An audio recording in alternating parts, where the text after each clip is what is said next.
آج رمضان مبارک کی 14 تاریخ ہے اور سورہ حجر کی آیت نمبر 9 کے حوالے سے درس قرآن کا عنوان ہے قرآن کی حفاظت۔ قرآن جو اس امت کے لیے اس کائنات میں اللہ رب العالمین کا آخری پیغام اور آخری کتاب ہدایت ہے، جو آخری نبی جناب خود رسول اللہ صلی اللہ علیہ وسلم کا سب سے بڑا معجزہ ہے۔ نبی کریم صلی اللہ علیہ وسلم فرمایا کہ اللہ تعالیٰ نے اپنے ہر نبی کو کچھ نہ کچھ معجزے دیے جس کو دیکھ کر کے لوگ ایمان لاتے تھے۔ اللہ نے مجھے جو معجزہ دیا وہ میری وحی ہے، اس وحی کو ہی اللہ تعالیٰ نے معجزہ بنا دیا ہے، لہذا مجھے امید ہے کہ میری امت قیامت میں سب سے زیادہ ہوگی۔ اور اللہ کے نبی صلی اللہ علیہ وسلم کا معجزہ اسی لیے آپ کی دنیا سے چلے جانے کے بعد آج بھی اور قیامت تک رہے گا۔ اللہ رب العالمین نے اسی بات کا تذکرہ کیا ہے، اِنَّا نَحْنُ نَزَّلْنَا الذِّكْرَ وَإِنَّا لَهُ لَحَافِظُونَ، کہ اس ذکر کو ہم نے ہی نازل کیا ہے اور ہم ہی اس کی حفاظت کرنے والے ہیں۔ اللہ کے نبی صلی اللہ علیہ وسلم کو مکہ کے مشرکین مذاق اڑاتے تھے، کہتے تھے کہ اے وہ شخص جس پر ذکر نازل کیا گیا ہے تو پاگل ہے۔ تو اللہ رب العالمین نے نبی کریم صلی اللہ علیہ وسلم کو تسلی دیتے ہوئے فرمایا کہ ان کے مذاق اڑانے سے یا ان کے جھٹلانے سے کوئی فرق نہیں پڑنے والا ہے، آپ بے فکر رہیں، قرآن کریم کو ہم نے نازل کیا اور ہم اس کی حفاظت کرنے والے ہیں۔ مفسرین کہتے ہیں کہ اس میں اس بات کی طرف اشارہ کہ قیامت تک اللہ تعالیٰ اس کی حفاظت کرنے والا ہے، جس کی حفاظت اللہ تعالیٰ کرے اس کو کوئی ضائع نہیں کر سکتا ہے۔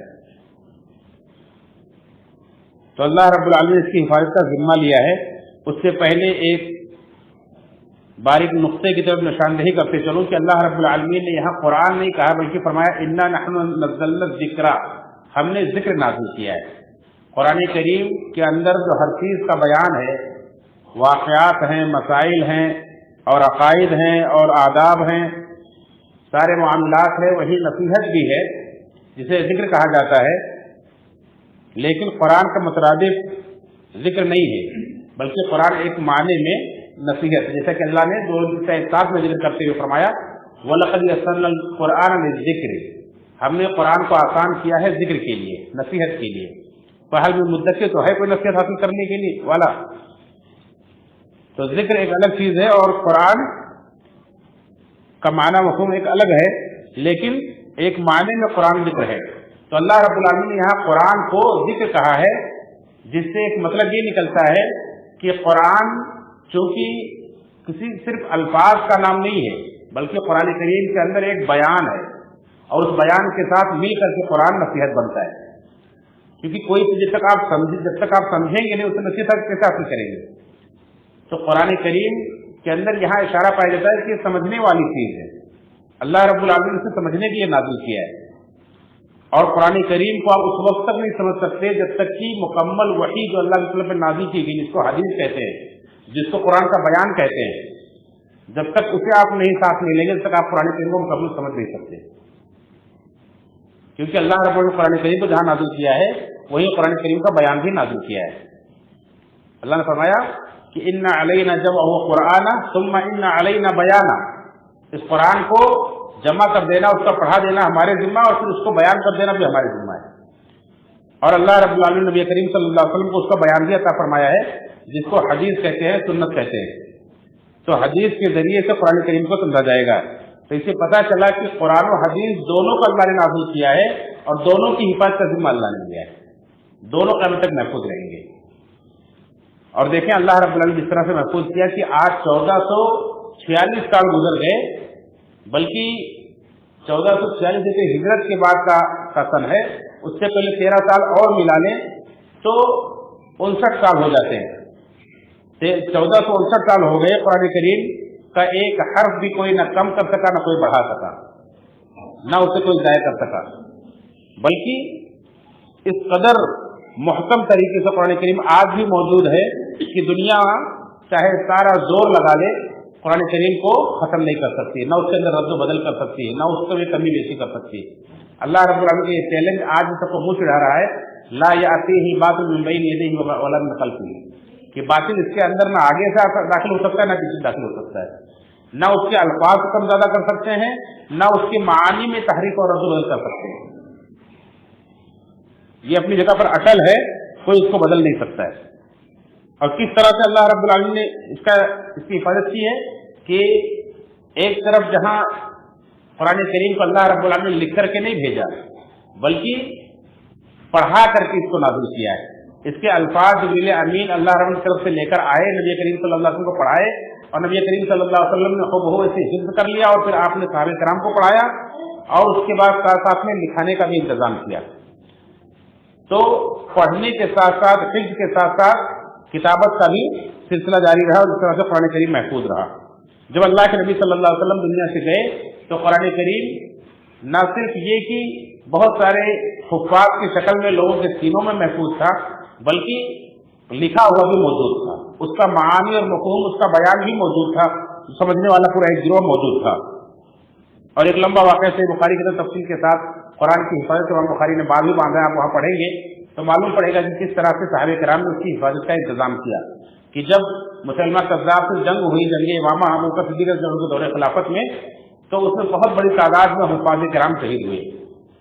تو عمر فاروق رضی اللہ عنہ نے ابو بکر صدیق رضی اللہ عنہ کو مشورہ دیا کہ مجھے خطرہ ہے کہ اس طرح سے جنگوں کے اندر حفاظ شہید ہوتے رہیں گے تو قرآن کہیں ضائع نہ ہو جائے، لہذا آپ اسے ایک دستی کے اندر لکھوا دیجیے، ایک کتاب کے اندر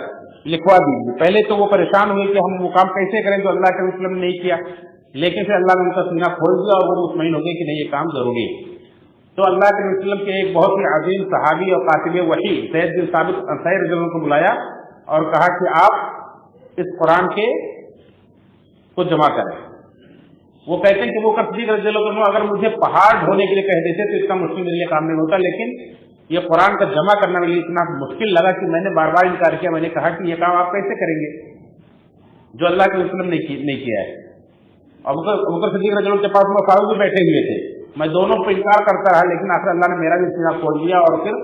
یہ کام مجھ سے اللہ نے لیا. کہتے ہیں کہ میں نے جمع کیا، یہاں تک کہ سورۃ توبہ سے آخری 2 آیتیں مجھے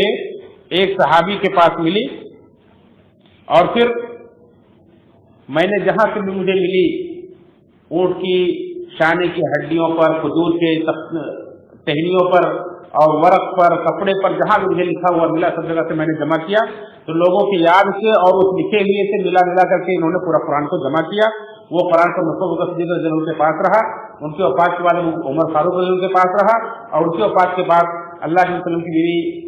حفصہ رضی اللہ تعالیٰ عنہ کے پاس رہا. اور پھر جب عثمان رضی اللہ عنہ کے دور خلافت میں اسلامی سلطنت بڑھی اور عجم کے لوگ اسلام میں داخل ہوئے اور پھر قرآن کریم کے قرأت میں گڑبڑی ہونے لگی، اور یہ خطرہ ہوا کہ کہیں اہل کتاب کی طرح سے اس قرآن کے بنا لوگ ٹکڑے ٹکڑے کر دیں، پارے کر دیں اور قرآن میں اختلاف پیدا ہو جائے، تو ان کو مشورہ دیا گیا. انہوں نے حفصہ رضی اللہ عنہ کے پاس سے نسخہ منگوایا اور منگا کر کے اس کی کئی کاپیاں بنوا کر کے انہی صحابہ کرام کو زید بن ثابت رضی اللہ عنہ، سعید بن عاص رضی اللہ تعالیٰ عنہ، عبد الرحمن بن حارث بن ہشام رضی اللہ تعالیٰ عنہ اور عبداللہ بن زبیر رضی اللہ تعالیٰ عنہ کو یہ ڈیوٹی دی کہ تم لوگ اس کی نقلیں تیار کرو، اس کی کاپیاں تیار کرو. کئی کاپیاں تیار کر کے الگ اسٹیٹ میں بھجوا دی اور پھر وہ نسخہ ان کے پاس واپس بھجوا دیا. اس طرح سے قرآن کی حفاظت کا ذمہ لیا گیا. اور اس کے بعد سے اللہ رب العالمین نے دنیا میں بہت بڑی تعداد میں حفاظ پیدا کیے. پھر اس کے بعد ایسے ایسے قرآن کے شوقین اللہ نے پیدا کیے، قرآن سے محبت کرنے والے، کہ انہوں نے قرآن کریم کے حروف، اس کے الفاظ، اس کے حرکات، اس کے نقطے تک گن ڈالے لوگوں نے کہ آج قرآن اس طرح سے محفوظ ہو گیا ہے کہ دنیا حیران ہے،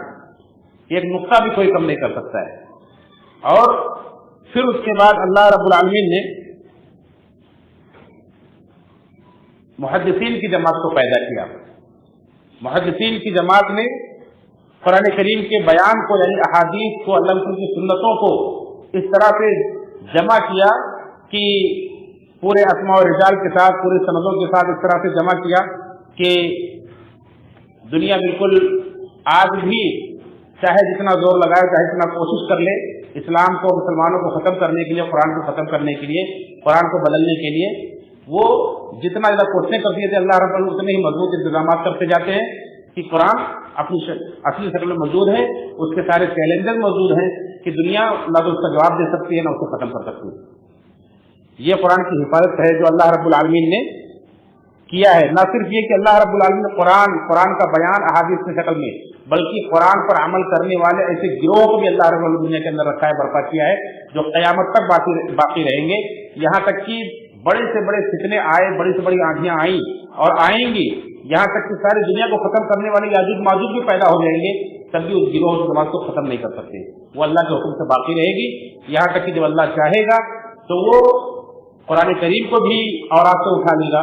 اور اس گروہ کو بھی ہوا بھیج کر کے اٹھا لے گا. سارے مومنین ختم ہو جائیں گے، پھر دنیا میں صرف برے لوگ باقی رہ جائیں گے اور پھر قیامت آ جائے گی. اس طرح سے اللہ رب العالمین کی حفاظت کا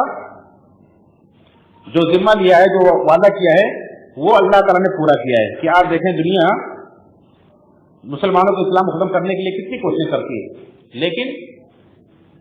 قرآن کریم اتنی تیزی کے ساتھ پھیلتا چلا جا رہا ہے، اس کے حفاظ کرتے چلے جا رہے ہیں. آج سعودی کے اندر ایک پورا بہت بڑا کمپلیکس سال کے 12 مہینے صرف قرآن کو ہی کی چھپائی میں مشغول رہتا ہے، جو دنیا کی 100 سے زائد زبانوں میں قرآن کریم کے ترجمے اور اس کے ٹرانسلیٹ کی تفسیریں ہیں، دنیا کے اندر پھیلانے میں مشغول ہے. اور دنیا کے اندر دوسرے ممالک جو کوششیں ہو رہی ہیں وہ تو اپنی جگہ پر ہیں، صرف وہاں سے سال کے 12 مہینے ایک پورا فاض کمپلیکس قرآن کریم کی خدمت کے لیے ہی معمور ہے. تو اس طرح سے اللہ رب العالمین نے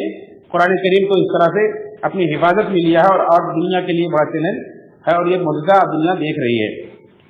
ہدایت پانے والے اسے ہدایت پاتے ہیں اور چڑھنے والے چڑھتے رہتے ہیں، قیامت تک چڑھتے رہیں گے، لیکن ان کی دال نہیں گلے گی. اللہ تعالیٰ سے دعا ہے رب العالمین ہم سب کو قرآن جیسی عظیم کتاب، عظیم معجزہ جو ہمارے پاس ہے، جو کتاب ہدایت ہے، کتاب رحمت ہے، جو ہر طرح سے ہمارے لیے شفا ہے، اللہ تعالیٰ ہم کو اس سے قدر کرنے کی اور اس کو جوڑنے کی، اپنی زندگیوں کو اس کے لیے وقف پر دینے کی توفیق فرمائے. آمین تقبل یا رب العالمین.